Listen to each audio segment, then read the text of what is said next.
When Revolver came out with its sonic universe, the world changed forever. The pinnacle in terms of complexity and experimentation of the Beatles. It contained sounds never heard to that date. With total freedom and departing from their previous albums, they pushed the boundaries of popular music, and along with their impressive tracklist, a cover with a set of images by Klaus Voormann visually represented their sound. The cover changed the rules of the visual game in rock, and today, we will delve into their art.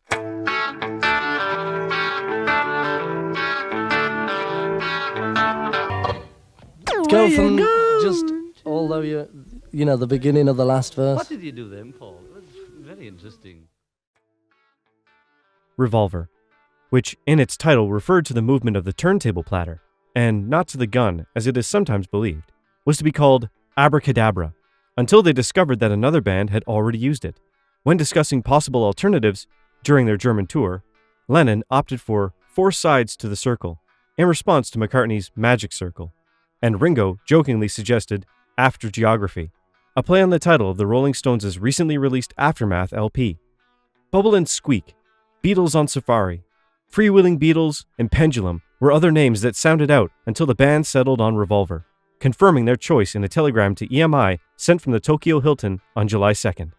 The sessions were also over, and then it was time to choose a cover.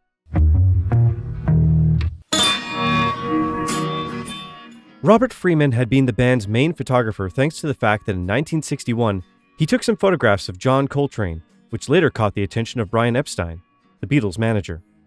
Epstein hired him to take the photos for With the Beatles, the band's second album, starting a collaboration that lasted several years and included the covers of the band's next 3 albums, Beatles for Sale, Help, and Rubber Soul. For Revolver, he proposed a collage of more than 150 images of the Beatles. It was assumed that spinning the record on the turntable would cause an effect that would unify the faces of the band, but various experiments over the years reaffirmed that it was not entirely possible. With no established contract with him, the Beatles decided to go with an old friend, a trusted Beatles man, Klaus Voormann.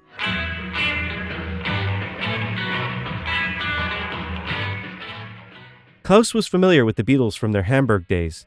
He and Astrid Kircher were part of the band's close circle of friends, and the way they dressed and styled their hair influenced the band's early image. We were friends, that's just it. And we are not, I was not friends of the Beatles. Yeah. I was friends of George, I was friends of John, Yes. I was friends of Ringo, I Yes. was a friend of Paul. Yes. So that was all I knew. And of Yeah. course, we exchanged our experiences. They told to me about music. John showed me how to play a good rhythm guitar. So those things, and I told him about other things. John called me for the first time and asked me if I could come up with a cover. And I was just really knocked out. I couldn't believe it. And they said, come down to the studio and we play you the tracks we have up to now. So that's what they did. They played me the tracks, and the music was so astonishing. This was just such a step into a direction which was not known to pop music at the time, where you have birds fluttering and you have backward cymbals and guitar solos and noises and double speed stuff and really incredible. I was just really, how can you say, I was like in a different world suddenly, and it was very, very hard for me to actually know what was I going to do for that record, because this was not a normal pop record. This was something into the future.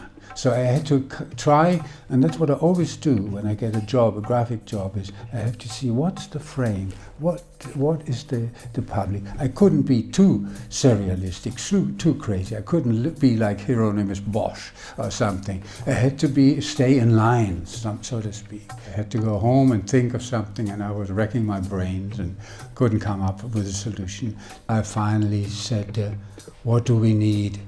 It's the faces the people have to see. Like always, they always have to see the faces of the band. And then they need lots of photos. And the third thing was hair, lots of hair. I had the idea of doing a collage again, and I think it's a great idea, and it's good to do, because then the people that get an original in their hands and they see, he is actually working on this cover. And of course, it's a different version of the actual final cover, where like Paul is not there and John is not there. So it's different, but this is right in the middle of creating it. And that's what we wanted, that there's a piece of scissors lying there, or a knife, or a pencil, or a brush. All these things you actually use when you are at the table working on a piece. Voormann charged £50 to make the cover. In his words, "I would have done it for nothing." And he said he didn't feel in a position to complicate things. £50 was the absolute limit for an album cover. At a kitchen table in an attic, Klaus made the cover.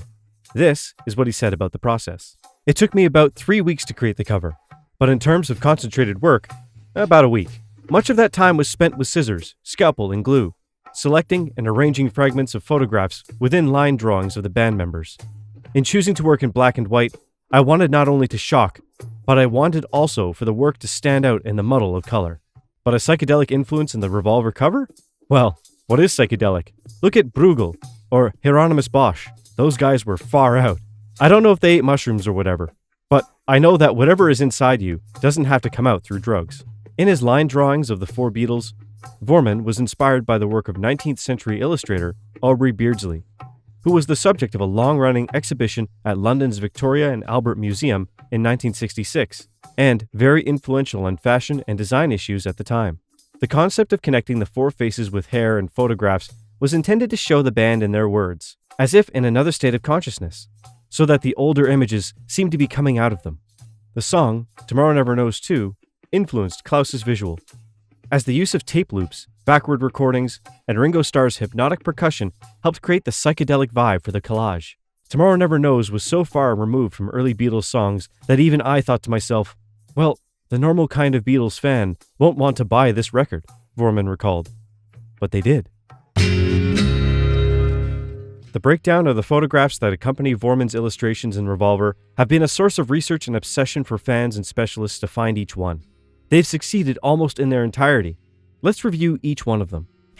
The first image comes from the back cover of Rubber Soul.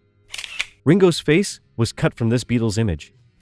Just a few months ago, it was discovered where these photos came from.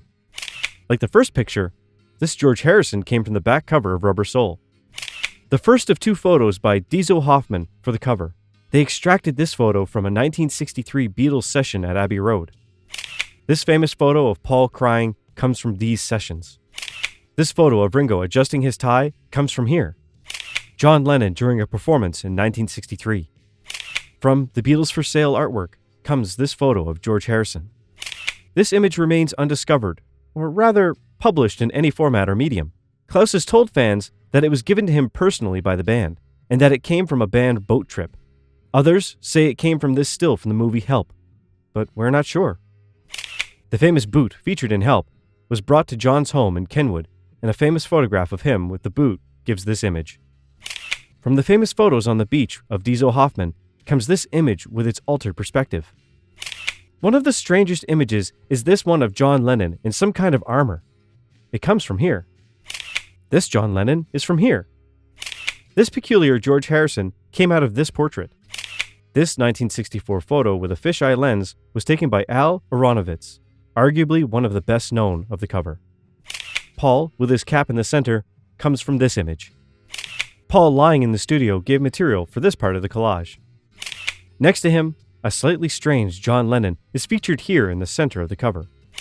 Ringo sitting on his 1963 drum kit. This photo has also not been found, nor is it known where it was taken. Klaus Voormann, author of the cover, was included in Revolver, and here he appears in this photo taken by Astrid Kircher when he was playing in his first band. About the four faces, Klaus has said that they did not come specifically from any image, but it is believed that Paul's image may come from here, John's from his book, and George and Ringo's from these photos.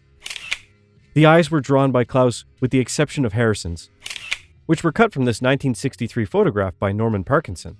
In addition to the cover, Voormann also designed a series of 4 images entitled Wood Face, Wolf Face, Triangle Face, and Sun Face, which appeared on the front of the Northern Songs sheet music for the songs on the album. I'm not a painter. I'm a graphic designer. And whatever is necessary to get the message across of what the job is, that's what I'm going to use. And that's why I picked the collage. What were you trying to convey with this cover artwork?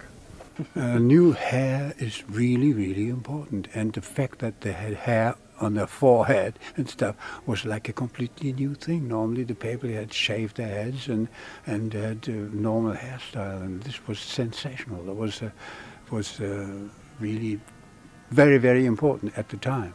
And at the same time, important was that the fans had something to look at. So I put lots of pictures on it, as many pictures as I could possibly put on it that still would look good, so that the fans could see their Beatles.